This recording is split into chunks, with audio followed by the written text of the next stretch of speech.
today's forum. What is our forum will be today? Here we are discussing about the future of food security.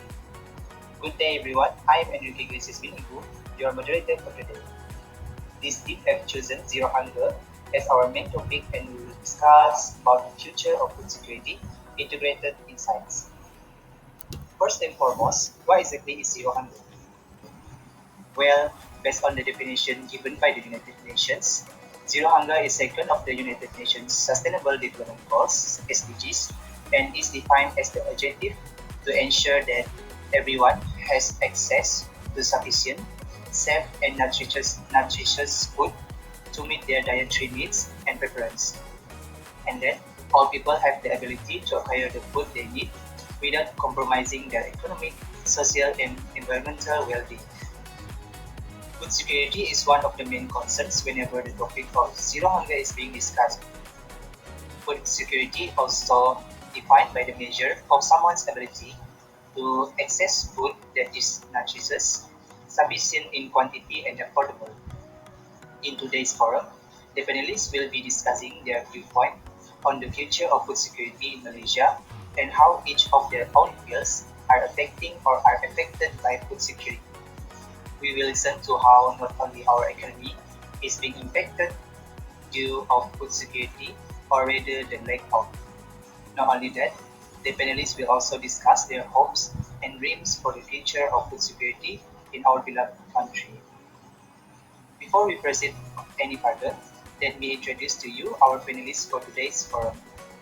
Our first panelist is Ms. Nuril Fatiha binti Muhammad Nasir, the ecologist, Ms. Umi Hairin Najah binti Muhammad Fadil, the agricultural scientist, and the food scientist, Ms. Fatin Husna binti Muhammad Farid Rabi, as our second and third panelist for today.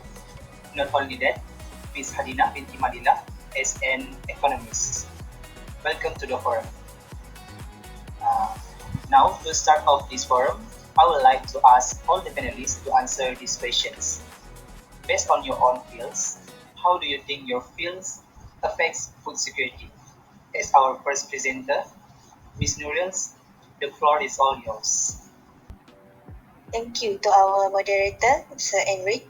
First of all, global calamities like COVID-19, climate change, and armed conflicts have threatened the 2030 Agenda of Sustainability Development Goals (SDGs). One reason is that these factors exacerbate issues of food insecurity, humanitarian aid, refugees, and energy sustainability during global climate catastrophes like floods, drought, and forest fires. The COVID-19 pandemic, along with the crisis in Ukraine, has worsened food insecurity and access of clean water, impacting poverty eradication efforts and leading to an increase in mortality from diseases like tuberculosis and malaria.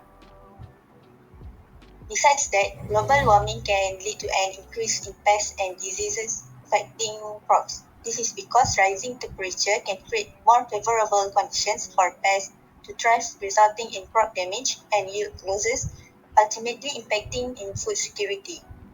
According to the National Oceanic and Atmospheric Administration agencies, NOAA, climate change data had become the 6 years warmest year when the average surface temperature was 1.51 degree Fahrenheit or 0.84 degrees Celsius, which is the warmest in the 20th century.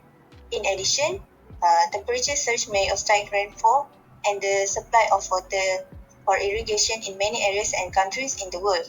Recently, a study by the International Water Management Institute (IWMI) expects a 50% decline in South Asian wheat production by 2050, equal to about 70% of the global crop production. The Peterson Institute states that agricultural production in developing countries may fall between 10% and 25% and even by 40% if global warming is unabated. To elaborate, a decline in rainfall along with an increase in temperature will heighten crop water requirement due to high evapotranspiration, while less rainfall will increase crop net irrigation water demands. Thus, the already existing water withdrawal problem will be intensified in many regions and countries, and will impact on food production. Thank you, Ms. Nuriel. I didn't know that global warming could have such a big impact on food security, not only in our country but also throughout the world. I bet that some of us also can't believe what Ms. Nuriel had just said. Now, continuing with our forum, I would like to call upon the opinion from Ms. Umi Hairin. Ms. Umi, let's hear how your field affects food security nowadays from you. Thank you, Mr. Eric, for the question. First and foremost, before I get to my points, I would like to say that food consumption is expected to rise significantly due to the world's rapidly growing population, which is leading to higher food demands, endangering food security, and also placing a burden on the agricultural sector. So, there are two main approaches for the agricultural sector to meet the required food demands. The first approach is to expand the amount of land used for agriculture, or the second approach is to enhance the existing agricultural land's productivity. Scientists and researchers are leaning toward the second approach as the primary solution for the growing food demands. This is because the first approach of expanding the amount of land use could lead to deforestation and worsen climate issues, which in turn could still negatively impact food security in the long run. This brings me to my first point, which is the importance of sustainable land management practices to maintain long-term food security. According to the Food and Agriculture Organization (FAO), they estimate that sustainable land management practices can increase yield production by up to 58% in developing countries.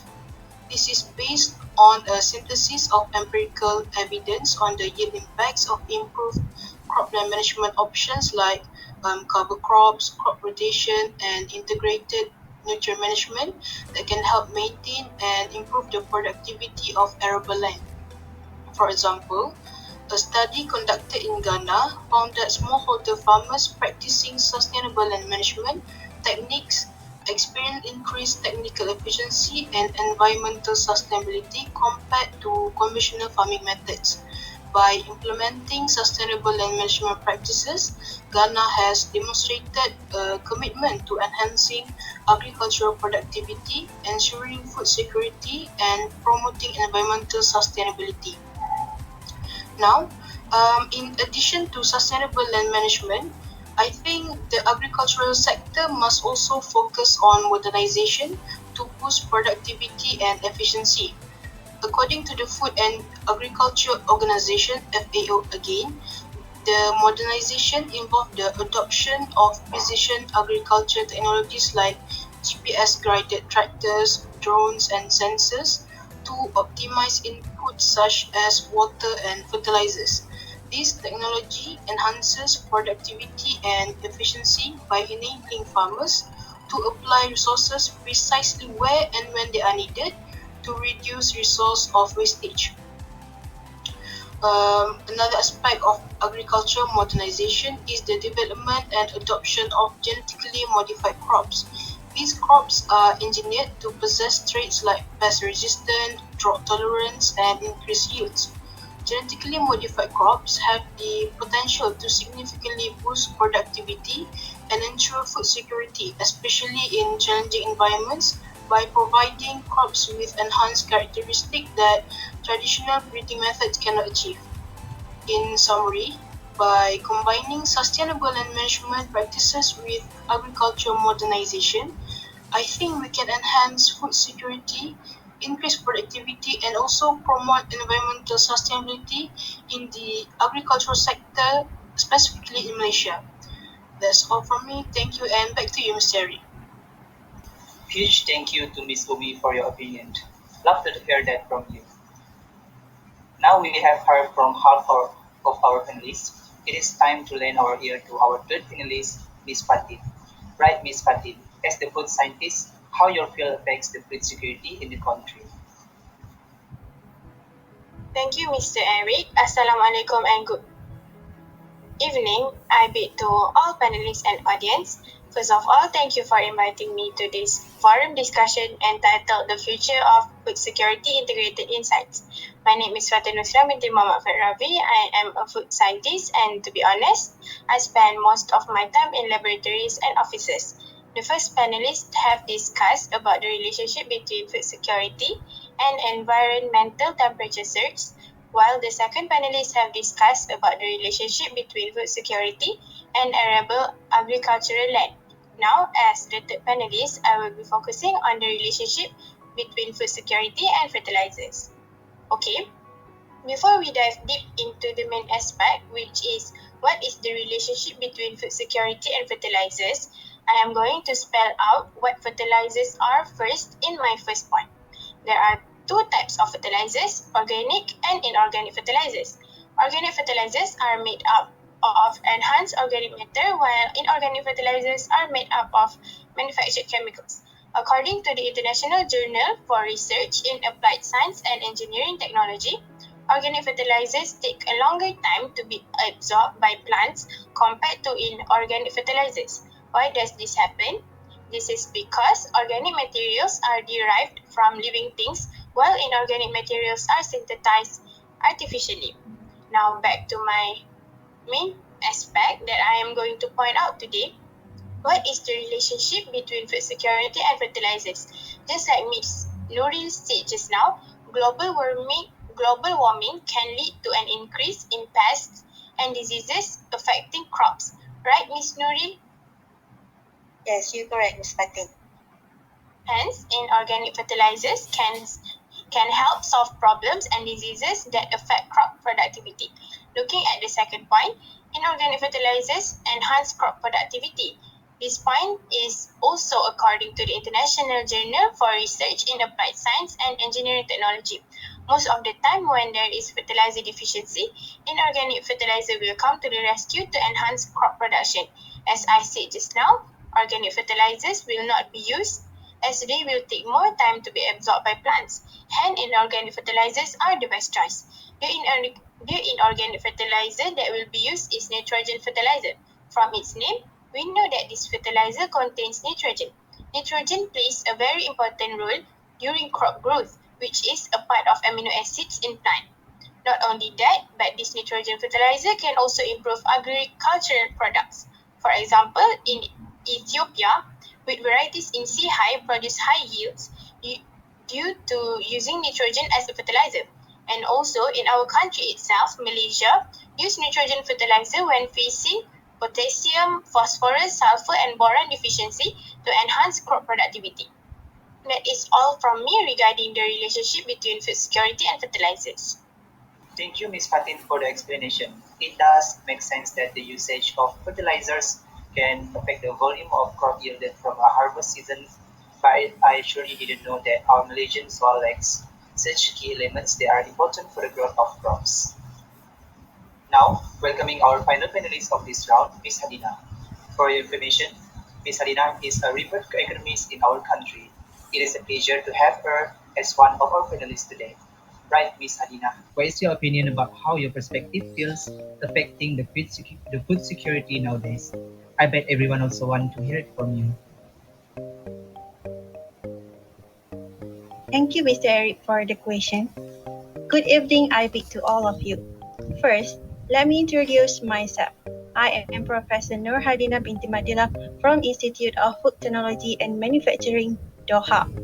Okay, so what is the relationship between food security and consumptions of fixed capital? Food security and consumptions of fixed capital are interlinked in a very crucial relationship. Food security refers to Food security also refers to availability, accessibility, affordability of nutritious food. Meanwhile, fixed capital consumption is the fulfillment of the actual demand for household needs like food products from agriculture, fishing, and forests. Therefore, fixed capital allow us to utilize resources to enhance agricultural productivity, which can assist in subsiding the food shortage problem. This is according to the research from Frontiers on Zero Hunger through the lens of food security in 6 populous countries in Asia. There are 3 main points I want to focus in our forum today, which are: first, how to encounter the challenges of farming fixed capitals; second, reduce food inflation in Malaysia using import and export approach; third, provide adequate supply for the society. Okay, without a further ado, let's look at the first point, which is how to encounter the challenges of forming fixed capitals. As for the 6 populous countries like China, India, Bangladesh, Pakistan, Malaysia, and Indonesia need to overcome these shortcomings through direct investment and strategic technology sharing in the food sector. For example, China's foreign direct investment, or we know as FDI, continues to be an important source of Malaysian economic growth, where it may foster domestic technology development, research, and innovation. Next, let's move to the second point, which is reducing inflation in Malaysia using the import and export approach. How? Due to unforeseen weather in Malaysia, we often struggle to get enough food supply, especially when it comes to rainy season. So from this situation, we can use the import and export method where India can get large quantities of palm oil from Malaysia, and in return, India supplies rice, meat, marine product, fruits, and vegetables, also another daily basis for Malaysia. This is what I picked from Bernama News in January 2024. I believe this is a win-win situation for both parties. So, my third point is to provide adequate supply for society. How? To make the supply of raw chicken sufficient for all, it can lead to rising prices per kilogram. This is due to higher demand, but with limited stock or goods.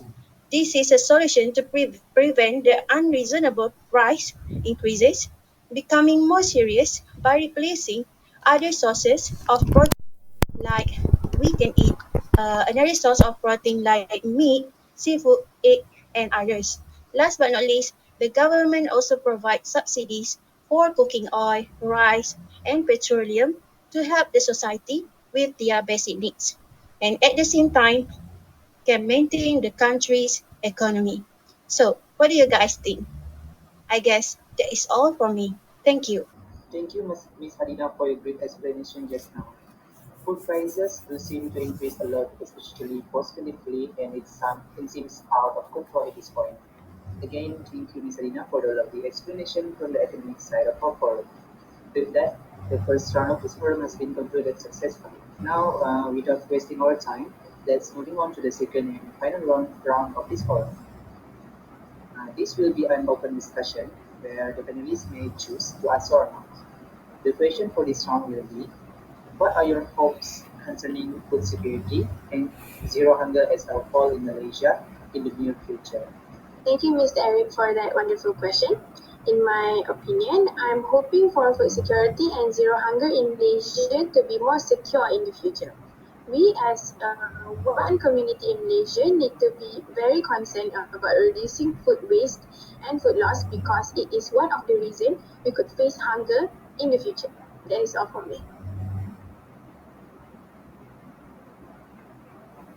I agree with Ms. Fatin, and thank you, Mr. Eric, for the question.